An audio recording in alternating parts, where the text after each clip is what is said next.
নমস্কার, বাংলার মুখ চ্যানেলে আপনাকে স্বাগত জানাই।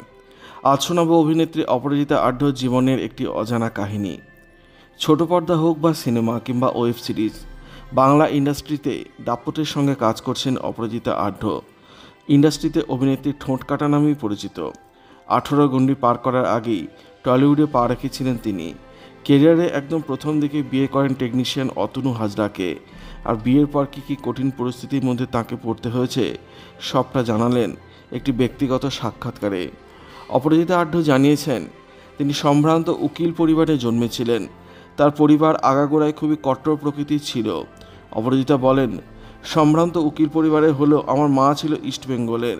আমাদের বাড়িতে জাতপাত সাংঘাতিকভাবে এখনও পর্যন্ত রয়েছে। আমার মাকে বাবা বিয়ে করে এনেছিলেন। মা সেই সময় কলকাতা বিশ্ববিদ্যালয় থেকে পলিটিক্যাল সায়েন্সে MA পাস। মা কালো ছিলেন, সেটা আমাদের বাড়ির আর এক অপরাধ। আমার ঠাকুরদার অশৌচের মধ্যে আমার বাবা মাকে বিয়ে করে এনেছিলেন, কারণ মায়ের বাড়িতে তখন অশান্তি হচ্ছে। মায়ের 24 বছর বয়স হয়ে গেছে, বিয়ে হচ্ছে না কেন।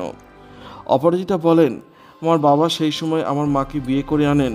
আমার বাবার যেহেতু সেভাবে কোনো রোজগারপাতি ছিল না, আমার মায়ের সংসারে জায়গাও ছিল না, সেই কারণে আমার মাকে আলাদা করে দেওয়া হয়। এখনও আমার বাড়িতে যে অংশে থাকি সেটা বাড়ির আউট হাউস হিসেবেই ধরা হয়। অভিনেত্রী জানান যে আজও তার সে আত্মীয় স্বজনরা অভিনেত্রী অপরাজিতাকে তার পরিজন বলে পরিচয় দেন না। অপরাজিতার বাড়ি এতটাই কট্টরপন্থী।